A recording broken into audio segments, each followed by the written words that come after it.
Hi, everybody. My name is Nick Pon, and I am the Artistic Director of CAIC and one of the regular hosts of Heard Over the Piano, CAIC's online discussion series about all things song. As always, please let us know if you have any technical issues by dropping a note in the Facebook comments, and we will do our best to address those as quickly as we possibly can. Also, please let us know if you have any questions for our guests tonight, and if you type those in the comments as well, I will pass those along to our guests and ask those questions. Today's guests are Summer Leader Lounge artists Grammy Award winning mezzo-soprano Kelley O'Connor and pianist Brian Locke. In case you aren't familiar with Kelley's work, Kelley has appeared with most of the world's major orchestras and opera companies, including places like the Berlin Philharmonic, the New York Philharmonic, the Philadelphia Orchestra, Chicago Symphony, and the Lyric Opera of Chicago, among many, many others. And Brian is also based in Chicago, and he has served on the faculties of Loyola and DePaul universities, and he's worked with the Opera Theater of St. Louis and performed at many music festivals, including the Brevard Music Festival, Aspen Music Festival, and the Toronto Summer Music Festival. If you guys will join me, that'd be really great.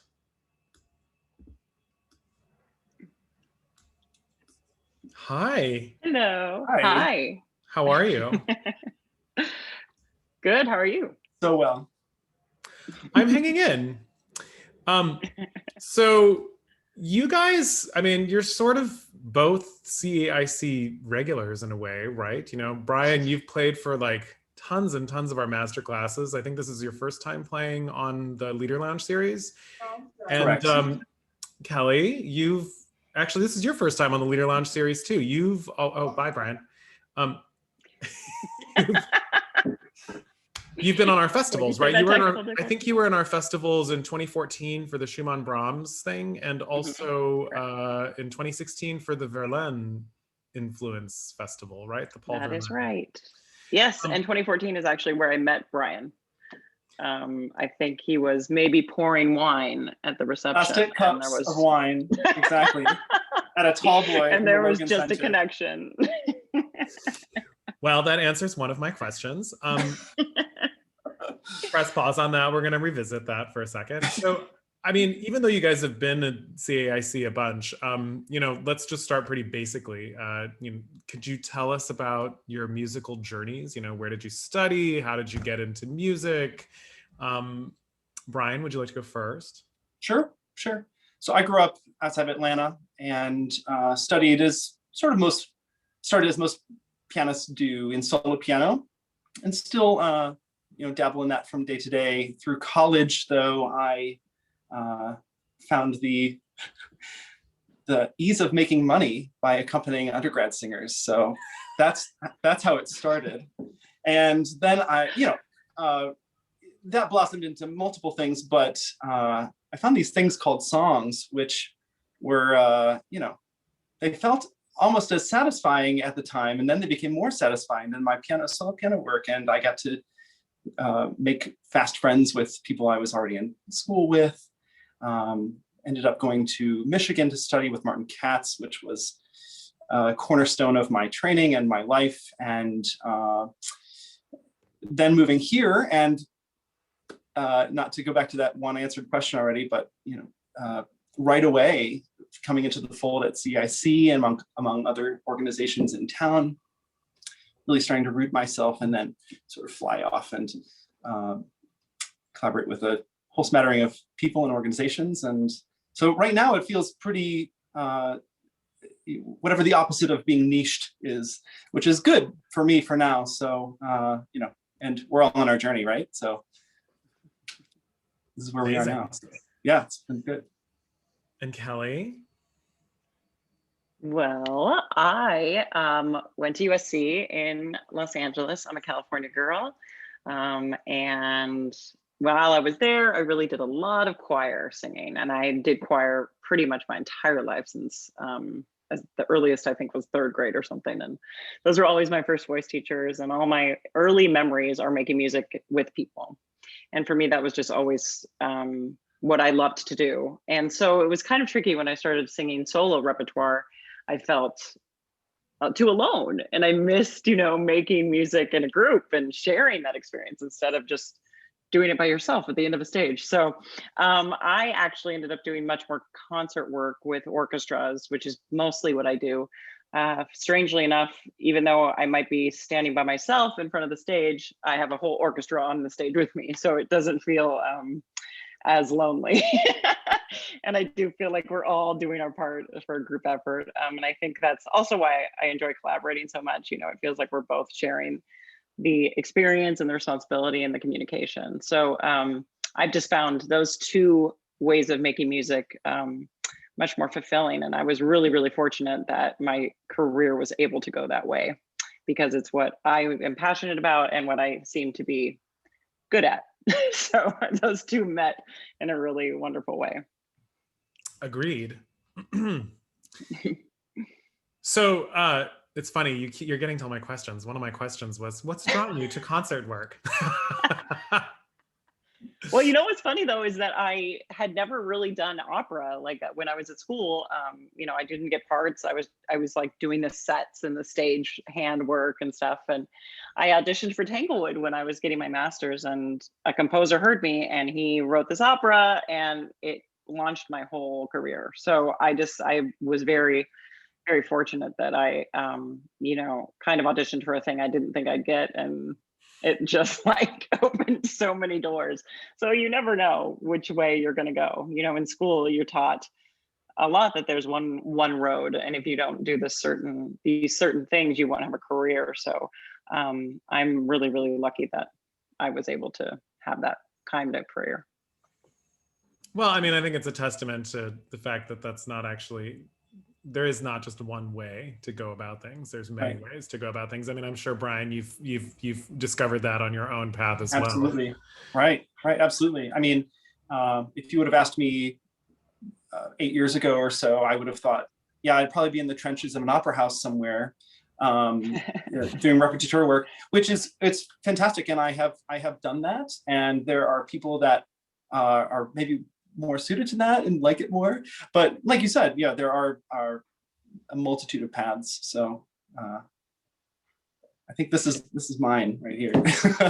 It's funny. I heard a lot of that going, in my training too, like there's a path you should follow. But then, it's weird. The one person who didn't tell me that was my primary voice teacher at the University of Michigan. And I remember her giving me this lecture one day about, you could be teaching voice, you could be doing X, you could be singing, at the stage of Carnegie Hall, you could be, teaching at a university, you could be conducting a choir. And she said, you got to remember that at the end of the day, as long as you're drawing a paycheck as a musician, you're a success, and not any one of those things is more or less than the other. And, at 18, that just like flew over my head. But I was like, oh, she just told me I'm going to be famous. Did you say Carnegie? I know, what? Exactly. But in the end, it's funny, like that's actually one of the most valuable lessons I had as a student. And, it's kind of, I think of that all the time now, when it's like, there's so many different paths a career can take, and it's really up to you. And it's just, you have to keep recommitting to,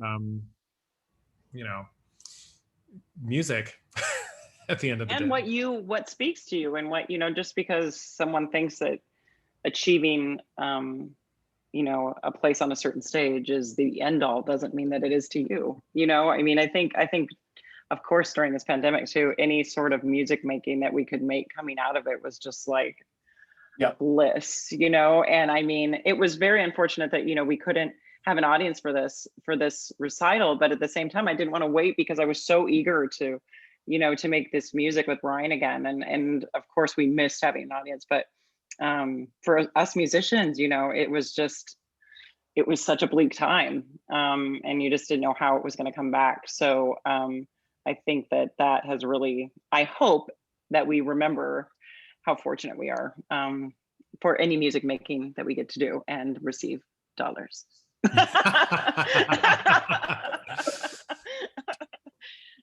Yes, exactly.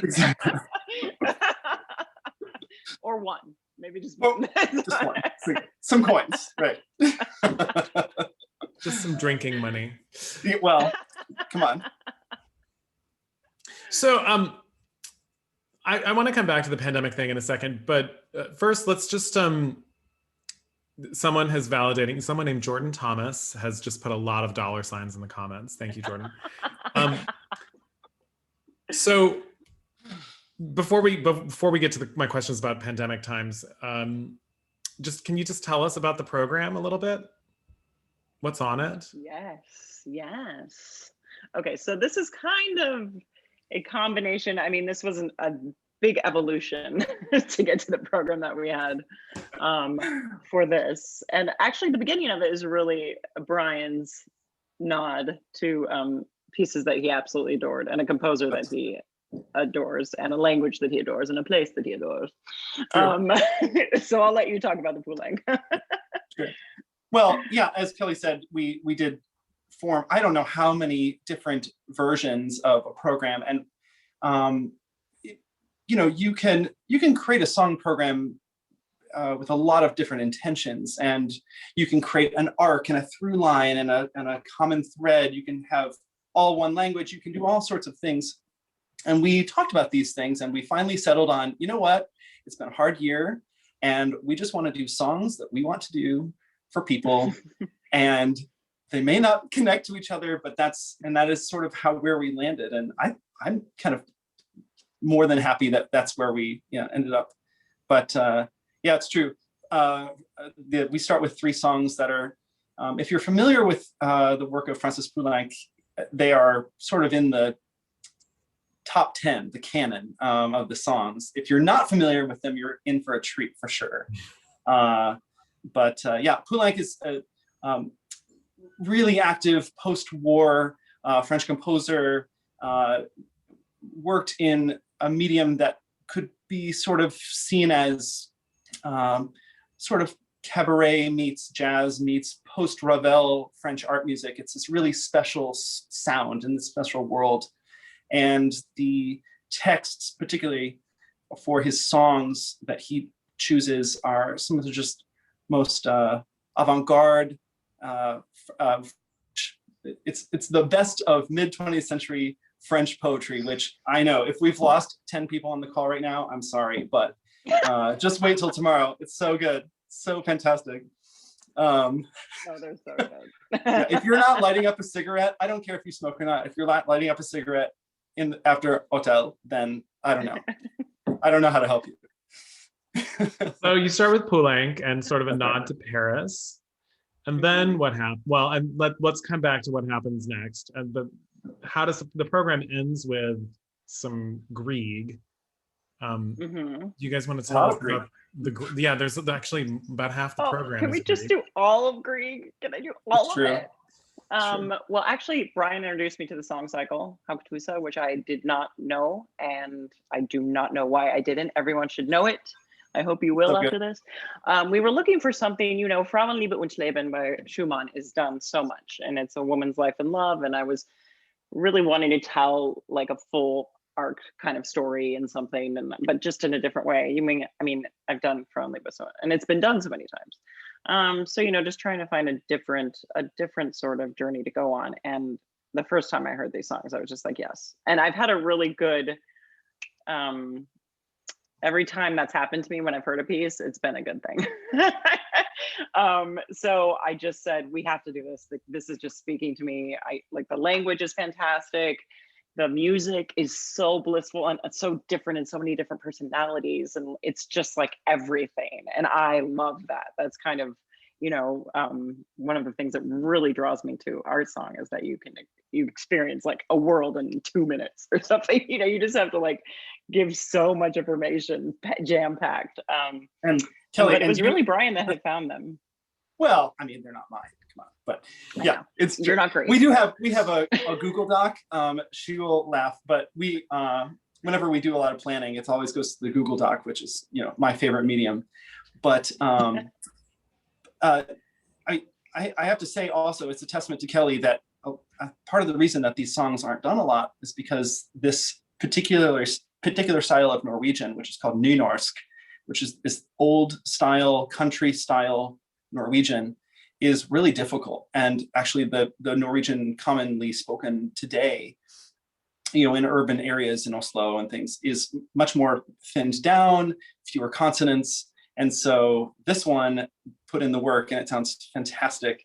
But I should say also about the cycle itself, which, you know, Kelley mentioned Frauenliebe and other things like Schöne Müllerin. These song cycles that are programmed often will have an arc, maybe a storyline, Winterreise, that we can follow beginning to end, A to Z. And I think what's interesting about this particular one, so Haugtusse is the name of a girl that we're talking about, and these songs, 8 of them, we don't even hear from her until the 3rd song, which is kind of strange. And then you say, okay, well, what happens before that? Well, it starts with this song that is this sort of a siren. You know, it's called Det Sung, and you could say it's like this enticing or this sort of, you know, siren call. And you sing it and then wonder, okay, who's singing that? And then the next song is talking about this dark side of this girl that we haven't met yet.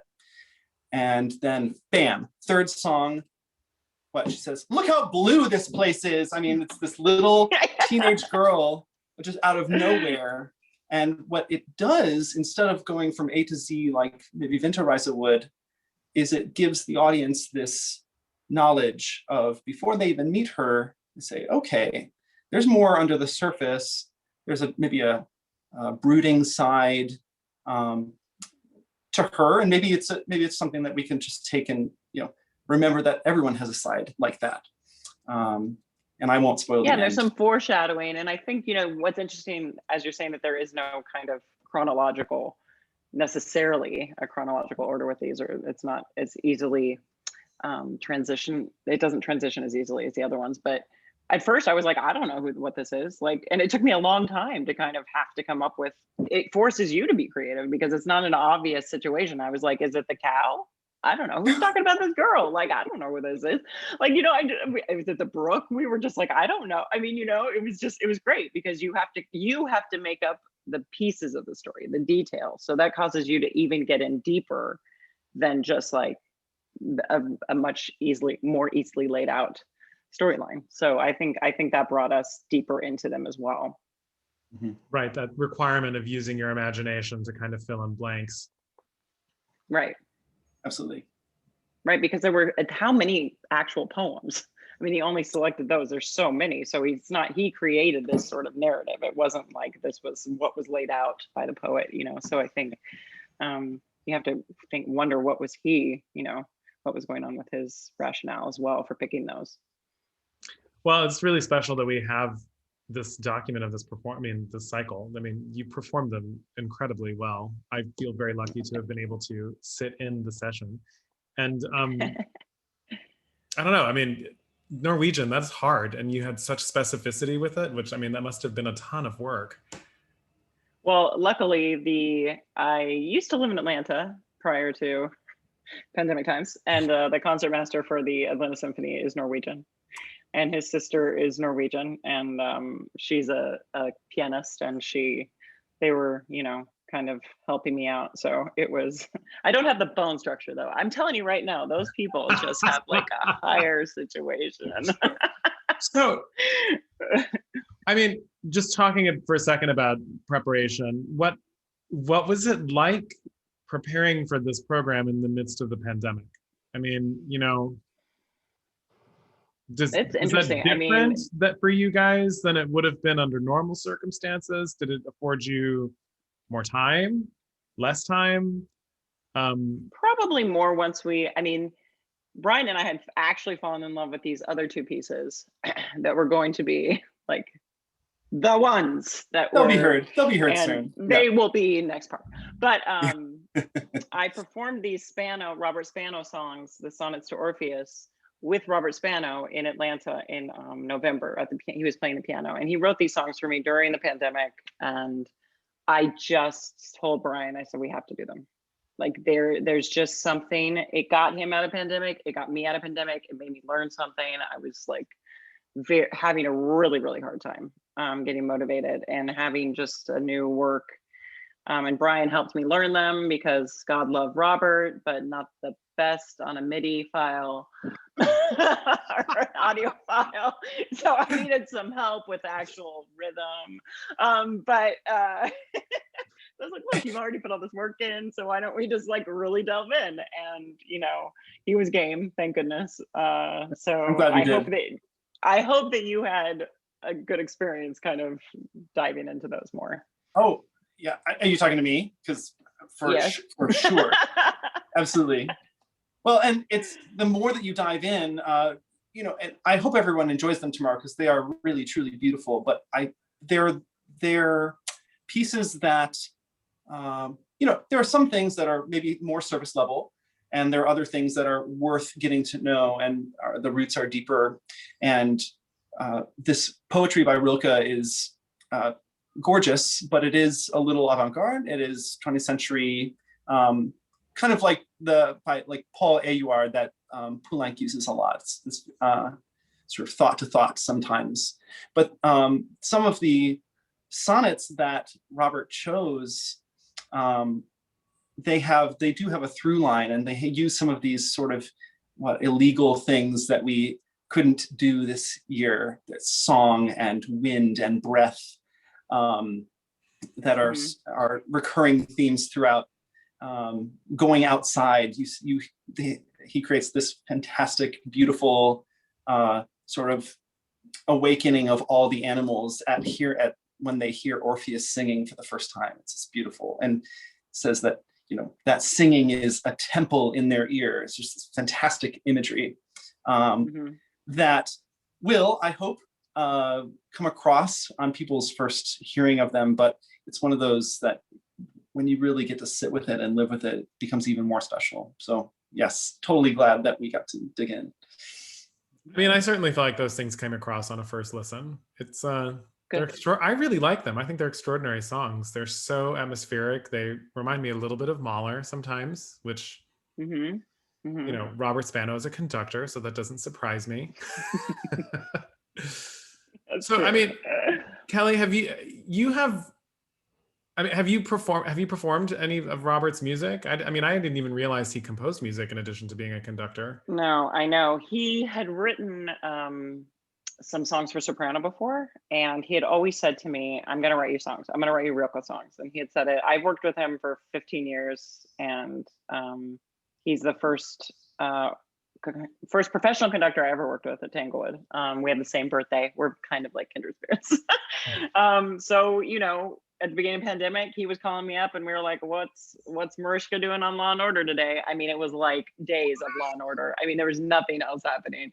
And I was like, are we ever going to do anything else? He was like, I don't know. I mean, Law and Order is always on. So, so then he was like, maybe I'll write your songs. And it kind of just like, so I gave him the sheet of, what the range I wanted, and he definitely listened to me.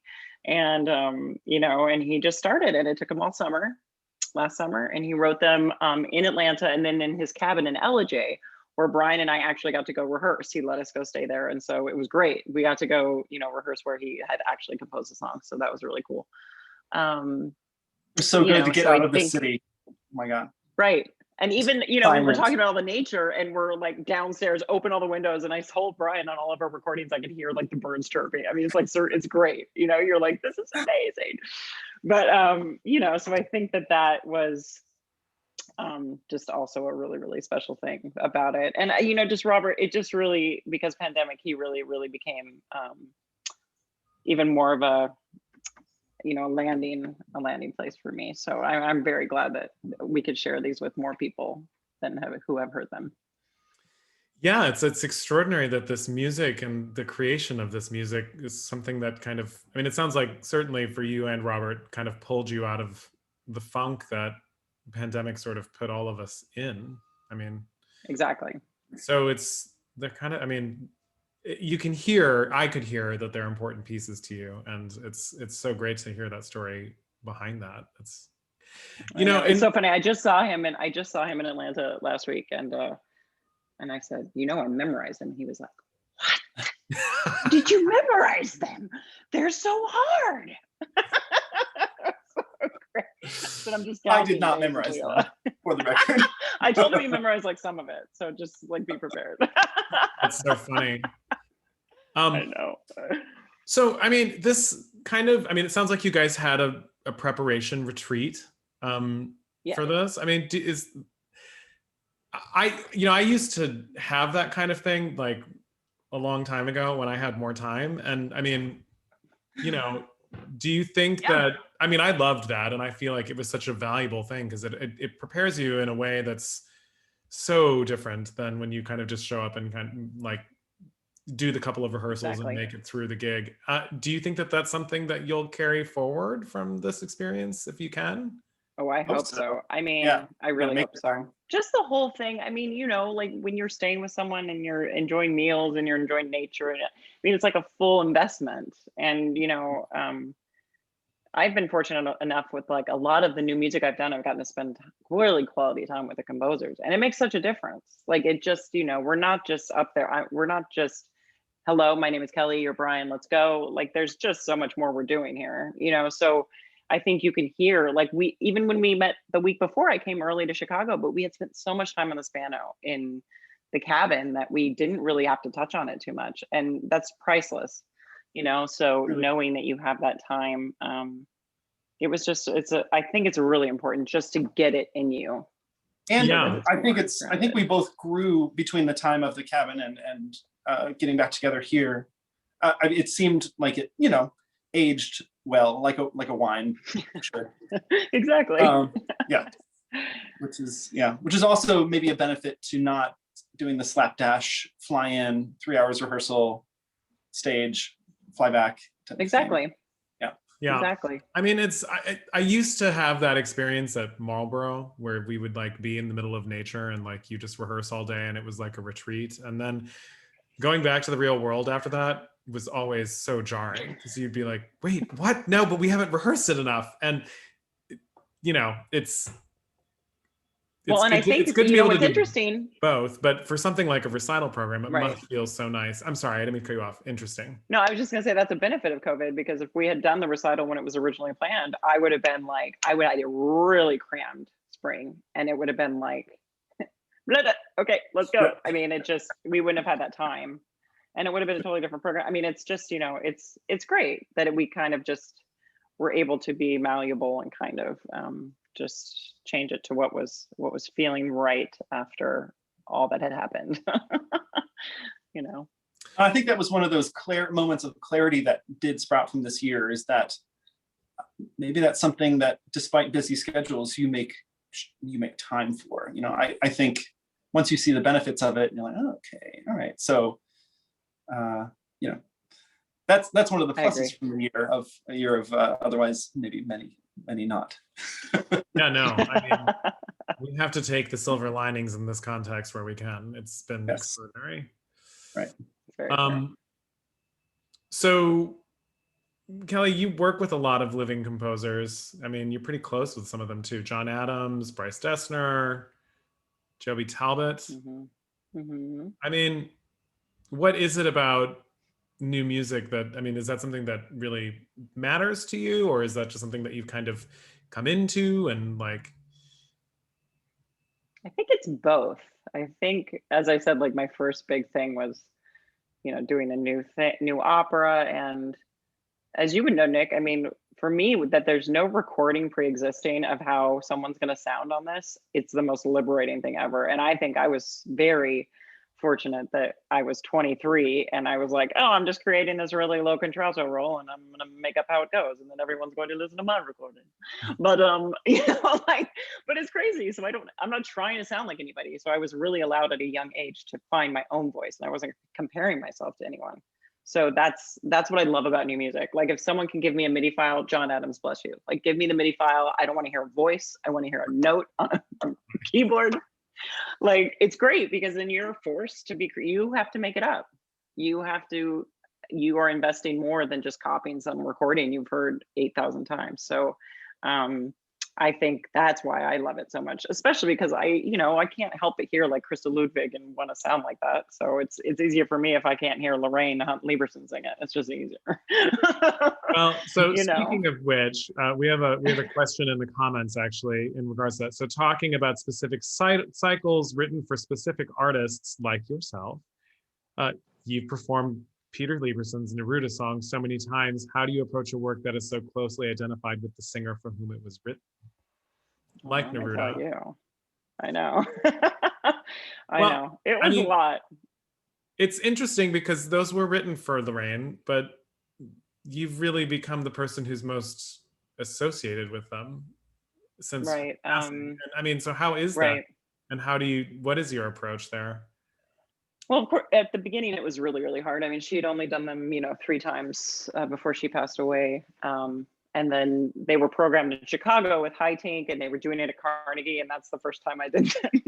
Oh my God. No pressure, but I know. But Peter Lieberson, her husband, he again, see this retreat idea that we have. I think we're onto something. He had never heard anybody but Lorraine sing them, and I got recommended, and he said, "Can you come to Hawaii?" He was recovering from chemo. I wanna be in warm weather, so I went to Hawaii, and every day we did a song, and he played it for me on a keyboard, and that's like I spent every day with him, and just heard stories about Lorraine, and so it was this really, really beautiful kind of transference of this gift. And he came about 3 times before he said, "I'm not going to come anymore to performances, and they're yours." And then he later himself passed away. So yeah, now it's I really do feel like I'm kind of a transitional person for them now that they get to enjoy them together. It's a really beautiful. It was just a beautiful shift to the new generation, So I think at first it was really overwhelming, but now I truly feel like I found my way to say them. So it was again a fortunate handing off. Wow. Yeah. And then, I mean, conversely, I mean, it's so luxurious when something's written for you, like these Rilke things, sonnet. Mhm. They're not things. They're True. these Rilke sonnets, and I mean, Gospel According to the Other Mary, the John Adams, that was also written for you, wasn't it? Mhm. I mean, do you have a lot of back and forth with composers? Oh gosh, it's so fun. I mean, how much dirt do you really want? Do you want it? Like, this does not work. You're crazy. No, my favorite story though is Peter Sellers recommended me to John Adams, and so John asked me to send him a CD. It's a DVD, CD. So I sent him the lowest things I could find. I sent him like, the 7 Deadly Sins and the Lottie Lenya Key. I sent him Ida DeMar. I sent him it was just like basement singing. And I went to his house, and he played the opening of Gospel, which is like the highest thing. There's one measure, and then it's like 20 A's and B's, and just like over and yelling, screaming. And I was like, "Did you listen to my CD?" I was looking at him like, "Did you listen to it?" He goes, he didn't listen to my CD. So he thought I was a high mezzo. And so he had to rewrite like the whole thing. Wow. It's my favorite. But he just, he thought it was the high mezzo. And so it was amazing. So sometimes you get a Neruda song where you're like, great, this fits. And then sometimes you're like, what are we going to do with this? Well, I mean, and then what a luxury to be able to like say to the person, this doesn't actually quite fit. And, can we please make changes? And exactly. I mean, in my experience, most composers are happy to do that, but I never have that kind of like chutzpah to be like, this doesn't work for me. I'm normally no one wants to hear me sing high 20 IAs on the entire. I would try. I'm dumb enough to try. I'm telling you. Oh my gosh. How about you, Brian? Have you lived with a lot of new music? And I mean, do you, Not enough, to be honest. I bring it on, What did you like about Spano's songs? Did they on the piano? How did you feel that they fit? Were they okay? Yeah, no, they fit well in the hand. They are beautiful, which is maybe the biggest tragedy of this all, that the scores are handwritten in the most gorgeous handwriting. It's art. So that's that was helpful. But yeah, no, he's obviously a very good pianist because of the way it's written. You know, that kind of thing is subtle, but it translates well versus, I don't know, orchestral reduction comes to mind right away, something that's awkward in the hand. You know, it's really, really comfortable, and yeah. But no, I have sort of niched myself with just some favorite composers, and sort of gotten to know the old guys pretty well, and girls. But yeah, no, this was spectacular, especially since I do know Robert, and yeah, that handwriting, man, so good. Isn't it amazing? I love a handwritten score. It's like my treasured, like anytime I travel with them, I have to have them on my carry-on, because I'm like, if I lost this, I would be devastated. Sure. Like, you know, old school. I just want to take an opportunity, in case anybody is just joining us, please feel free to pop questions if you have questions for Kelley or Brian into the comments. Please keep them coming. So, you know, what other lessons besides taking retreats and like taking time for preparation are from what other lessons from this past year are you gonna carry forward with you?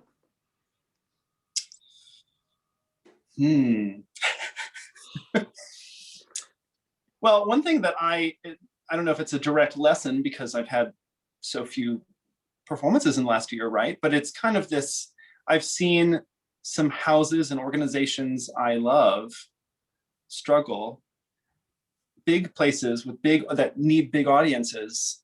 And it's really made me think, you know, an organization like CAIC, a person who loves song, the more intimate art form perhaps has more of a place and is easier to produce, easier to fit in a home, easier to travel with.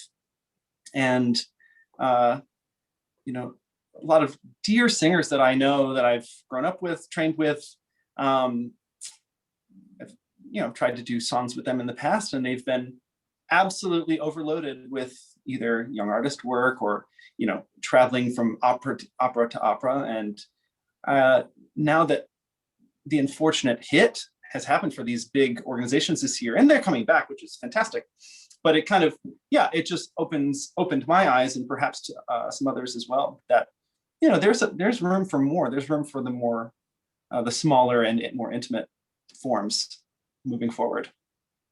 So it's hard to, and I think we have to be open to, we have to be, yeah, it's, well, and you don't necessarily need to, like, we can still move people in different, it doesn't have to be the big hall. I really hope that's something that people take away from this, because it doesn't, that's not necessarily where it all has to happen either. And I hope that continues. You can have a more meaningful experience, you know, with someone in your front yard or something, like, you know, I mean, you have to be much more flexible too. I think, you know, Nick, you and I have been able to do a couple of programs just, and they're just kind of off the, like, whatever, it was just kind of thrown at us and come up with something, and, you know, great. And then you just get to make music, and it's kind of a more, maybe a more bare bones thing than, yes, we're used to with these big organizations, but like, it really makes you treasure it, you know? And I really hope we don't, I know at the beginning when you and I first started doing those things, I was so thankful that we could make music in a like a vineyard. I was like, this works for me. I mean, I'll be here like all day. If you want to bring me some wine, I'll be fine.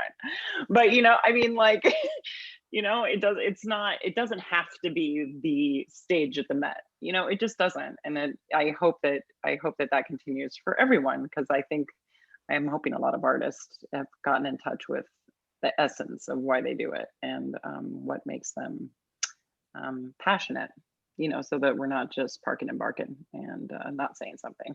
Right. I mean, you know, I enjoy a very close friendship with you. So I know that, you know, part of this experience for you, and it has been for me too, has been kind of just really recommitting to why we do this, and also understanding how important it is to us to do it. I mean, I feel like we need it. You know, listening to you sing in the filming capture the other day, I was like, she's singing like she needs to, and like she needs to breathe. And it's, you know, it's such a joy to hear that.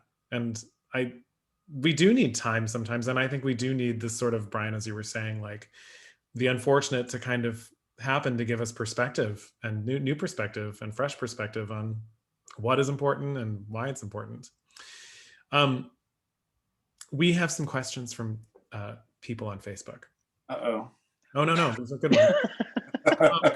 So first one is, well, let's do this. For both of you, desert island song cycles. Cycles. That is the Okay. question. All right. Hagtusa is going with me. It's coming. I love Hagtusa. I'm taking the cow. I'm taking the bear. And the blueberry bushes. And the goats. The goats, Nick. So, okay, Hagtusa and all of its farm life for you. And Brian? The cow, the goat.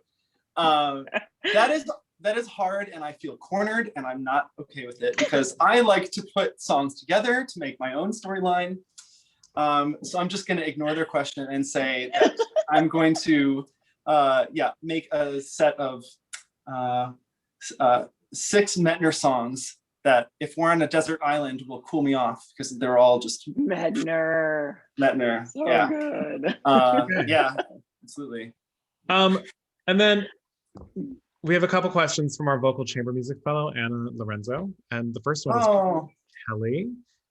Anna wants to know, when you were beginning your career, did you find that you were able to curate your career with the ideal balance of song, opera, and concert? Was there a moment that helped push you in one direction? Very interesting. Yes, actually, when I was doing that performance at Tanglewood, I was finishing my master's at UCLA, and my agent's parents always go to Tanglewood. So they heard me in a master class that Phyllis Curtin had, and they said, our son's an agent. So they just came up to me and gave me his card. He was with IMG. It's the most ridiculous thing. So that's how I got Bill. And then Peter Chorney, who used to work at Cleveland Orchestra, was there, and he gave me my first job. So like the first thing I had was Cleveland Orchestra. Like it was concert. And when I was at IMG, there were tons of mezzos. And if someone wasn't available, they would just throw down like, oh, can you use Kelley? And so I got a lot of work that way when people didn't know me in the concert route. And a lot of people at that time really weren't interested in doing concert. It was like they wanted the I don't know if that was just the mentality that that's how you have a career, is doing opera. But you are misinformed, people. You can also make a living doing the concert. So people didn't want to do concert. So I was really fortunate to do a lot of whatever it was. Barrio, I mean, I did just the most random Stravinsky. I did anything they asked me, I did. And if it was one page, I did it. So I think that I was fortunate because I was at a big agency, and now things are different. You don't necessarily have, the throwdown work that I think I got at the beginning. But I think it's just important to be malleable. Like you can try everything. Who knows? I mean, even I might do some music. I mean, you just don't say no to anything. Give it a shot. There could be something. I mean, still to this day, I don't feel too comfortable with many operas, and that's just how it is for me. But, I did The Rape of Lucretia, and it was like my jam, and I will do that anytime, anywhere for anything. So you never know what you're going to find. There's little treasures in all types of music that could really be something that you would be fantastic at. So I think it's always good to try everything. Stay open to the opportunities that come your way, and maybe recognize that they're not always what you expect them to be. That's exactly. That's what it sounds like you're saying. I don't want to put words in your mouth. Yeah, I like that, Nick. Much more eloquent than I'm just trying to validate and summarize. Okay, and so the other question that Anna had was for both of you, what was your favorite part of the collaborative process in creating this recital together? Cooking at the cabin. No, that was probably one of them. That is fair. I think, honestly, some really valuable discussions can happen over a stovetop. Yes. And there was a cookie cake there. I don't know. It's a long story, but it said happy birthday. I'm a Gemini. It's just, no, I don't know. I will say that we just have such a good friendship that it makes the work effortless, I guess. I don't know. It's kind of cheap word, but yeah, it just makes it enjoyable and free flowing between, okay, need a break. Nope, let's go cook. Oh, we got to do this. Let's talk about this. What do you think about this idea? It's 4 o'clock. Here's the Well, I Google don't Doc. have a drink in my hand. Like, Right. Yeah. yeah, I mean, you know, I think we really took advantage of it's not just that we're together making music, it's that we're flipping together. You know, the fact that we could be in a room together without a mask, like, are you kidding me? This was our reality for so long. And then the fact that, you know, I mean, I just had gotten vaccinated and we went to the cabinet. I mean, it was like a whole new world at that point. So we were so grateful to that. So it's just nice to kind of take it, you know, take these little moments and be thankful for them, I think. But we have so many ideas, and Brian is, you know, pushing me. Good, Nick would like this. That like I have some time off this summer, and I'm going to come up with like some programs and just have them so that, you know, 'cause sometimes this is what you have to do too, right? You could be like, I have 4 different programs. Which one do you like? Instead of saying, you know, you're just saying, I want to do a recital.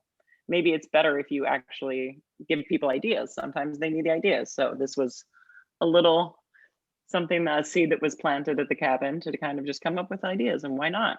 You know, if you have free time, don't just waste it. So, Well, A Google Doc for sure. that leads into the next. We have a Jordan Thomas on Facebook has asked for both of you, talking about your future plans. What is the next bucket list song cycle you want to do? All these cycles. Oh my gosh. People like cycles, Brian.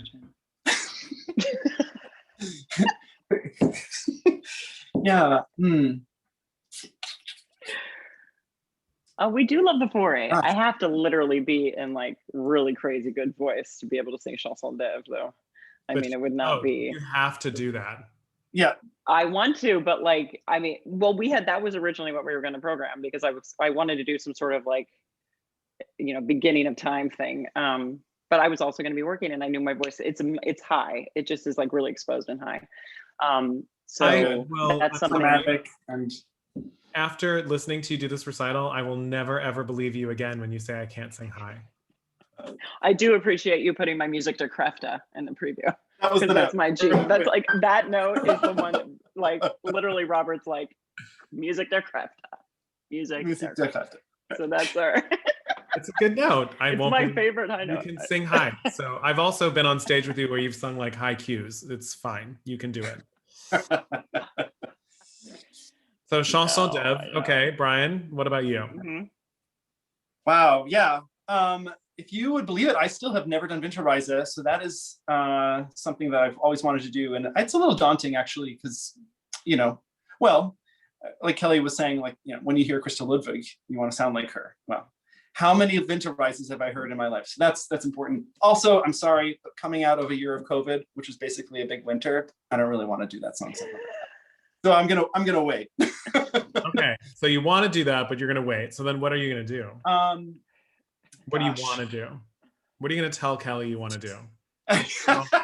So yeah, one of my little sort of sneak attacks is that the music of Jurgy Ligety, he's a Hungarian composer, and he has a couple sets of songs that not many people know about, and they're all in Hungarian. And unfortunately, I coach Hungarian, so sorry, watch out. But they're fantastic, and it's kind of post-war, and so these kind of thorny topics. It's great. Yeah, I always like a challenge with the language. I think that's kind of what I love English song, but I'm sorry, if you give me Britain folk songs versus, you know, Kapralova Czech songs, I will always go for Kapralova. So I think it's something about maybe because I am a native English speaker, that it's that sort of, you have to really dig in to really kind of transform and know the text. I find it just invigorating. It's fantastic. So cool. Yeah.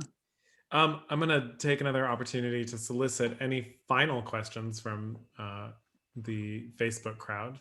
So if you do have some, please chime them in. But as we're rounding out, I have this habit of asking people 2 questions at the end of these. So the first one, no pressure, guys.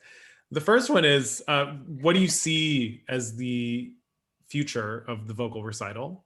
Is one. It's the first one. And then the second one is, why do you think song is important?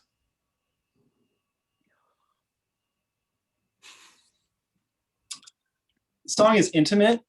It really reveals for the audience and for the singer themselves and for the pianist, really. There's nowhere to hide. We don't have time to hide in life anymore. Okay, there are no. It's not worth sort of, you know, take off the mask at this point, right? And I think, you know, we've had a year of pandemic, sure, but we've also had a year of societal reckoning that it's really important to face maybe things that have been previously unsaid. And so what song does is that it's such an exposed and intimate cycle that people can really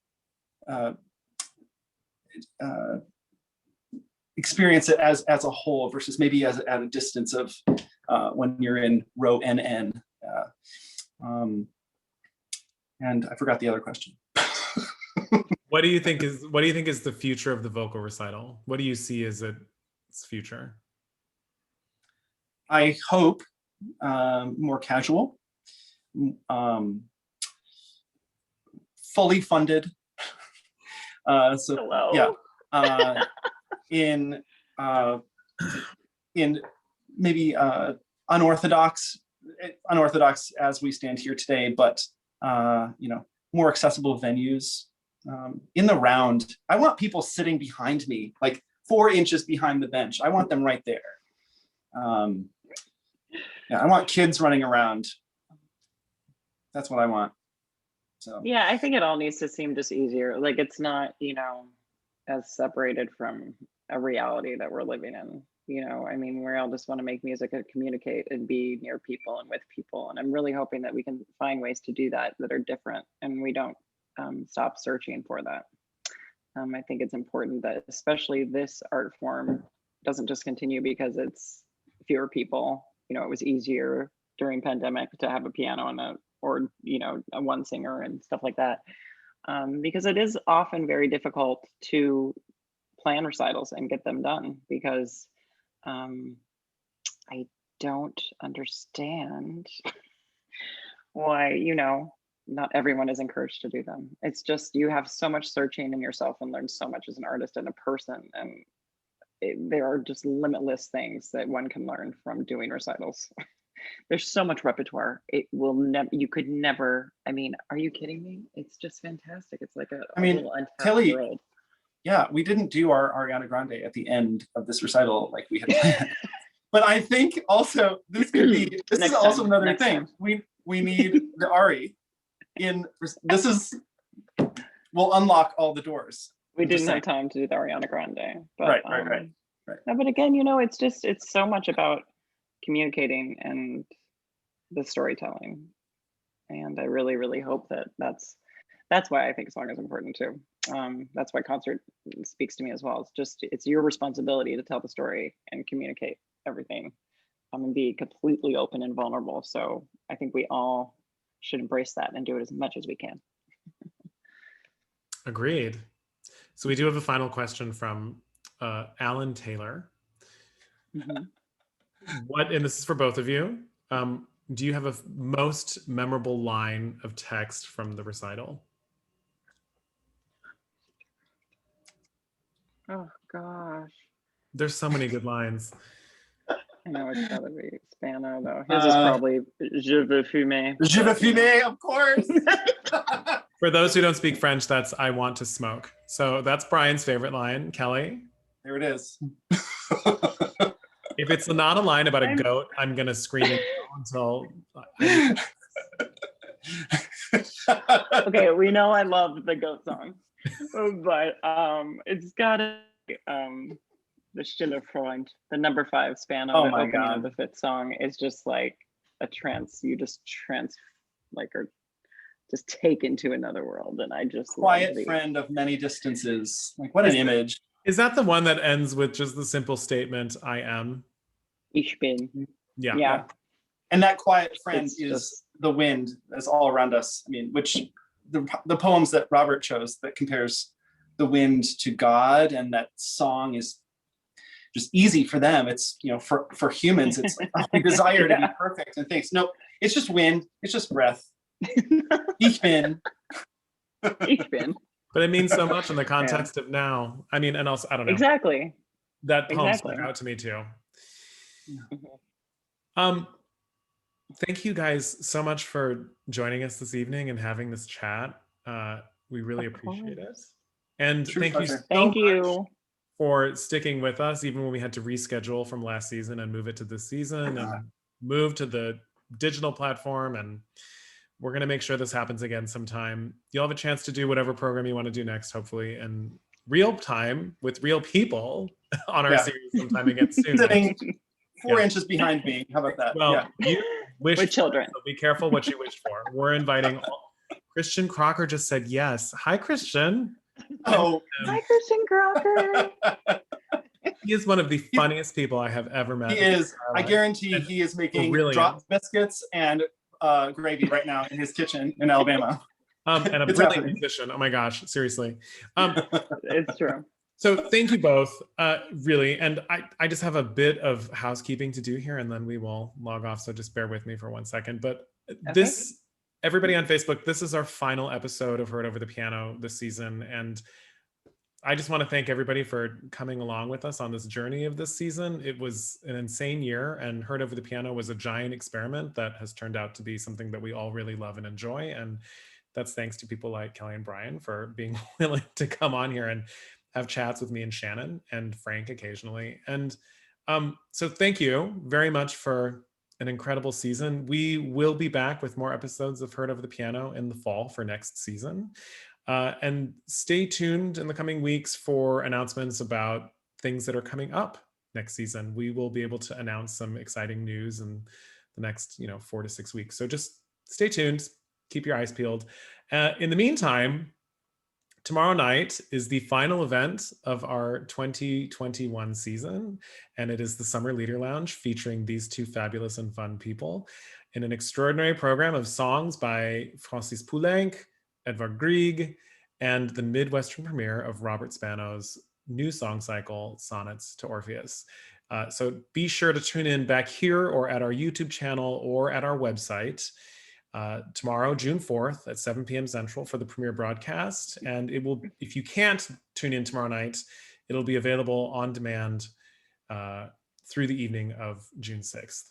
So again, thank you everybody for a wonderful, wonderful season. And you'll see me give another thank you speech again tomorrow if you tune in at the beginning of the recital. And thank you again, Kelley and Brian. It's really such a joy to have you guys with us. And we look forward to watching the recital tomorrow. Thanks, Nick. I can't wait for everyone to hear it. Thank you so much for letting us do this. Oh my gosh. Thank you. Okay. Bye everybody on Facebook. We'll see you soon.